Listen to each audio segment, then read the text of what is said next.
જય માતાજી મિત્રો, રૂબી કિચન ક્વીનમાં તમારું સ્વાગત છે। તો આજે આપણે બનાવીશું એકદમ નવી અને સુપર ટેસ્ટી મુઠિયાની રેસીપી। આ મુઠિયા તમે એકવાર બનાવ્યા તો વારંવાર તમને આ જ રીતના મુઠિયા બનાવીને ખાવાની ઈચ્છા થશે। એટલા સુપર ટેસ્ટી આપણે આ મકાઈના પાલકવાળા મુઠિયા બનાવીને તૈયાર કરીશું। અને સ્વાદમાં તો તમે એકવાર આ મુઠિયા ખાધા તો મુઠિયાનો સ્વાદ તમારા દાઢે ચડી જશે અને વારે વારે તમને આ મુઠિયા ખાવાની ઈચ્છા થશે।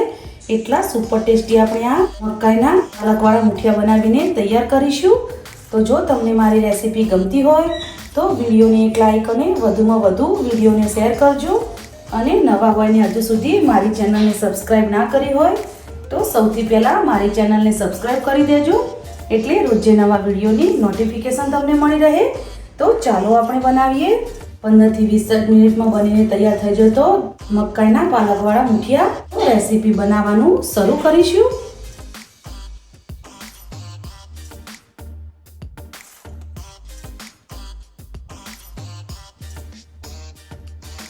સૌથી પહેલાં આપણે એક મોટો આ રીતના કસરોટ લઈ લેવાનો છે। તેની અંદર આપણે 2 કપ જેટલો મકાઈનો લોટ એડ કરીશું। હું અત્યારે આ મુઠિયા મકાઈના લોટમાં જ બનાવી રહી છું, તમે મિક્સ લોટના પણ બનાવી શકો છો। આ લોટ આપણે આ રીતના થોડો કરકરો લેવાનો છે। જો મકાઈનો લોટ કરકરો ના હોય તો તમે તેની અંદર થોડો રવો એડ કરી શકો છો, પણ આ રીતના ઘંટીની અંદર કરકરો લોટ તૈયાર મળતો જ હોય છે। તો અહીંયા આપણે એકદમ નવી રીતે આ મુઠિયા બનાવી રહ્યા છીએ। તો મુઠિયા તમે દૂધી અને મેથીના ગાધા છે, પણ આજે આપણે પાલકના મુઠિયા બનાવીશું, એટલે મુઠિયા એકદમ સરસ મીઠા લાગે। તો અહીંયા મેં એક નાની જોડી આ રીતના પાલકને ધોઈ અને સમારી લીધી છે। તો આપણે પાલક એડ કરીશું, થોડાક આપણે લીલા ધાણા પણ એડ કરી દઈશું, 1 ટેબલસ્પૂન આદુ લસણ મરચાંની પેસ્ટ એડ કરીશું। હવે આપણે મસાલા કરીશું, 1/2 ટેબલસ્પૂન હળદર એડ કરીશું। આપણે તીખા મરચાંનો ઉપયોગ કર્યો છે, એટલે મરચું તમારે એ રીતના એડ કરવાનું। હું અત્યારે 1/2 ટેબલસ્પૂન મરચું એડ કરી રહી છું। 1 ટેબલસ્પૂન ધાણા જીરુંનો પાવડર એડ કરીશું, સ્વાદ અનુસાર મીઠું એડ કરીશું, 1 ટેબલસ્પૂન આખું જીરું એડ કરીશું, 1/2 ટેબલસ્પૂન આપણે પાપડ ખાર એડ કરીશું। તો આપણે પાપડ ખાર એડ કરીશું તો મુઠિયા એકદમ સરસ પોચા અને સોફ્ટ બનશે, એટલે તમારે પાપડ ખાર ચોક્કસથી એડ કરવાનો। 1 ટેબલસ્પૂન અજમો એડ કરીશું, અજમાને હાથ વડે મસળી અને પછી એડ કરવાનો, એટલે તેની ફ્લેવર ખૂબ જ સરસ આવશે મુઠિયાની અંદર। 1/2 ટેબલસ્પૂન ગરમ મસાલો એડ કરીશું, 2 ટેબલસ્પૂન તેલ એડ કરીશું। તેલ એડ કરવાથી ઢોકળા એકદમ સરસ પોચા રહેશે અને લાંબા સમય માટે એકદમ સરસ રહેશે, અને તમે લાંબા સમય પછી પણ આ ઢોકળા ખાશો તો પણ તે ખાવામાં એકદમ સરસ લાગશે। તો અહીંયા આપણે બધા જ મસાલા કરી દીધા છે। તો હવે આપણે સારી રીતે મિક્સ કરી લઈશું। એકવાર તમે આ રીતના મકાઈના લોટ અને પાલકના મુઠિયા બનાવશો તો મુઠિયા ખૂબ જ સરસ બનીને તૈયાર થશે। મેં અત્યારે પીળી મકાઈના લોટનો ઉપયોગ કર્યો છે, તમે સફેદ મકાઈ પણ લઈ શકો છો, પણ મુઠિયા આ રીતના પીળી મકાઈમાં ખૂબ જ સરસ લાગતા હોય છે। આપણે બધું સારી રીતે મિક્સ કરી લીધું છે। હવે આપણે થોડું થોડું પાણી એડ કરીશું અને લોટ બાંધી લઈશું। તમારે ચણાનો લોટ એડ કરવો હોય તો તમે આની અંદર બાઇન્ડિંગ માટે ચણાનો લોટ પણ એડ કરી શકો છો। એકદમ સરસ આપણે મસળવાનો છે આ લોટ, કારણ કે આપણે થોડો કરકરો લોટ લીધો છે, એટલે એકદમ સરસ બાઇન્ડિંગ માટે લોટને સારી રીતે મસળવાનું, એટલે એકદમ સરસ લોટનું બાઇન્ડિંગ આવે અને મુઠિયા પણ સરસ વળે। જો તમે ગળ્યા ખાતા હોય તો થોડું ખાંડ અને દહીં એડ કરી શકો છો, પણ હું અત્યારે આ મુઠિયા તીખા બનાવી રહી છું, એટલે હું ખટાશ અને ગળપણનો ઉપયોગ નથી કરી રહી।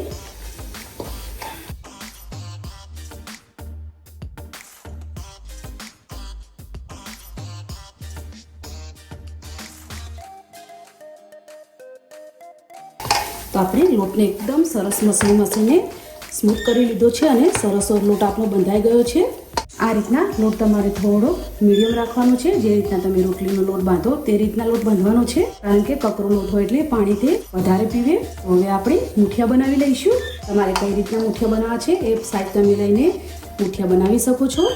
આ રીતના એક મોટો આપણે લુઓ લઈશું અને સિલિન્ડર શેપ આ રીતના કરી અને જાડા પાતળા તમારે કઈ રીતના મુઠિયા જોઈએ છે એ રીતના તમે મુઠિયા બનાવીને તૈયાર કરી શકો છો।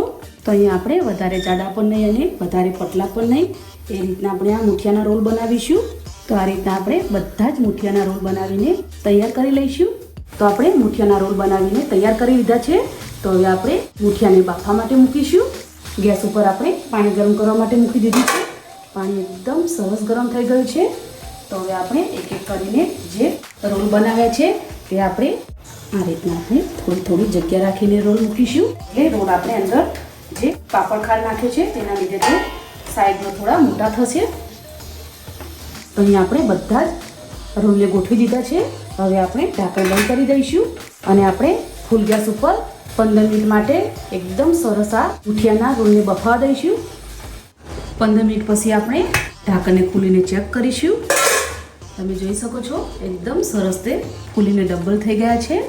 તો આપણે ચપ્પાના મદદથી ચેક કરીશું. જોઈ શકો છો એકદમ સરસ ક્લીન ચપ્પુ નીકળ્યું છે. તો અહીંયા આપણા મુઠિયા સરસ થઈ ગયા છે. આ રીતના તમારે થોડા ટુકડાને ચેક કરી લેવાનું. તો ખૂબ જ સરસ આપણા મુઠિયા તૈયાર થઈ ગયા છે. ગેસને બંધ કરી દઈશું અને મુઠિયાને આપણે ઘાટી લઈશું અને એકદમ સરસ ઠંડા થવા દઈશું અને પછી તેને આપણે કટ કરવાના છે. તો આપણા મુઠિયા એકદમ સરસ ઠંડા થઈ ગયા છે. એકદમ સરસ ઠંડા થઈ જાય પછી તમારે તેના ટુકડા કરવાના છે. તો અહીંયા આપણે મુઠિયાના નાના નાના ટુકડા કરી લઈશું. તમારે કેટલા નાના મોટા ટુકડા કરવા છે એ પ્રમાણે તમે ટુકડા કરી શકો છો.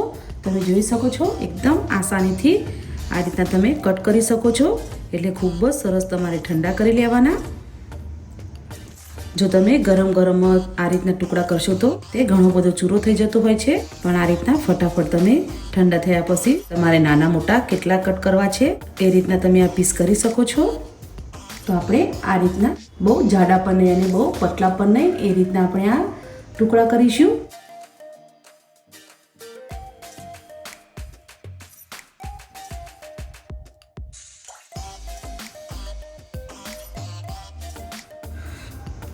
તો આપણે બધા જ રોલના ટુકડા કરી લીધા છે.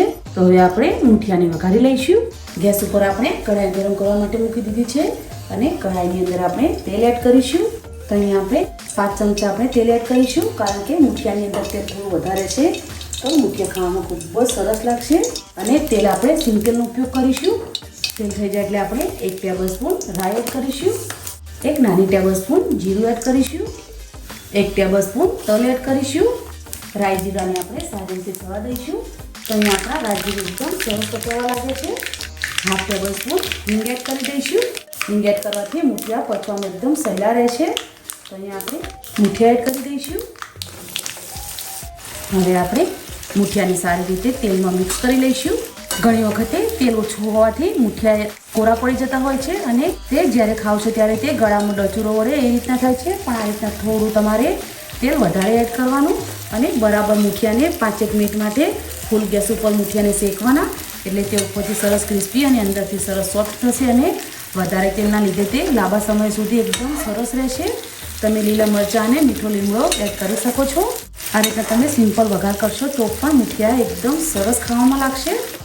તો અહીંયા આપણે 5 મિનિટ માટે એકદમ સરસ મુઠિયાને ફૂલ ગેસ ઉપર સરસ ક્રિસ્પી થાય ત્યાં સુધી શેકવાના છે. તમે જોઈ શકો છો એક પણ મુઠિયું આપણું આ રીતના આપણે કરીએ છીએ પણ ભાગતું નથી. પ્રોપર મેં 15 થી 20 મિનિટ માટે સરસ રોલને ઠંડા કરી લીધા હતા. આ રીતના પણ ઉપર નીચે કરી શકો છો. અત્યારે હું તમને નજીકથી બતાવું તો તમે જોઈ શકો છો એકદમ સરસ તેલવાળા મુઠિયા છે. પણ આ મુઠિયા થોડીક વાર પડ્યા રહેશે કે બધું જ તેલ મકાઈનો લોટ છે તે શોષી લે છે. એટલે હંમેશા મુઠિયા બનાવો ત્યારે કરકરો લોટ હોય એટલે તેલ તમારે થોડુંક વધારે એડ કરવાનું. એટલે મુઠિયા લાંબા સમય સુધી એકદમ સરસ રહેશે. અને પ્રોપર આ રીતના શેકેલા મુઠિયા હશે તો 2 દિવસ સુધી તમે મુઠિયા ખાશો તો પણ મુઠિયા ખાવામાં ખૂબ જ સરસ રહેશે. અને વધારે છે તો તમે 2 દિવસ સ્ટોર પણ કરી શકશો. અહીંયા આપણા મુઠિયા એકદમ સરસ શેકાઈ ગયા છે. ગેસને આપણે બંધ કરી દઈશું અને ગરમા ગરમ મુઠિયાને આપણે સર્વ કરી લઈશું. તો તૈયાર છે આપણા ગરમા ગરમ મકાઈના લોટ અને પાલકના મુઠિયા. તો એકદમ ટેસ્ટી અને સ્વાદિષ્ટ આપણા મુઠિયા બનીને તૈયાર છે. તો આ મુઠિયા તમે દહીં સાથે, ચા સાથે, છાશ સાથે, સોસ સાથે કે કોઈ પણ ચટણી સાથે સર્વ કરી શકો છો. અને એકલા પણ ખાવામાં ખૂબ જ સરસ લાગે છે. ગરમ કે ઠંડા ચા સાથે આ મુઠિયા ખૂબ જ ખાવાની મજા આવે છે. મુઠિયા તમે એકવાર બનાવશો તો ઘરના બધા જ વ્યક્તિ આ મુઠિયા ખાઈને ખુશ થઈ જશે. એટલા સુપર ટેસ્ટી આ મુઠિયા બન્યા છે. તમે જોઈ શકો છો ખૂબ જ સરસ મુઠિયા બન્યા છે. તો તમે પણ નાસ્તા માટે કંઈ વિચારી રહ્યા હોય તો આ રીતના ફક્ત 15 થી 20 જ મિનિટમાં પાલક મકાઈના મુઠિયા આસાનીથી બનાવીને તૈયાર કરી શકો છો. અને સ્વાદમાં તો તમે મેથીના અને દૂધીના મુઠિયા ખાધા હશે પણ એકવાર તમે આ રીતના પાલક અને મકાઈના મુઠિયા ખાશો તો ખૂબ જ ખાવાની મજા આવી જશે. એકદમ નવી આ રેસીપી છે.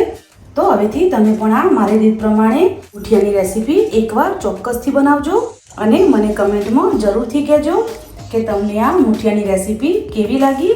જો તમને આ મુઠિયાની રેસીપી ગમી હોય તો અમારા વિડીયોને લાઈક કરો, શેર કરો, સબસ્ક્રાઈબ કરો અને ફરી મળીશું એક નવા દિવસે એક નવી રેસીપી સાથે. તો અત્યારે બાય બાય.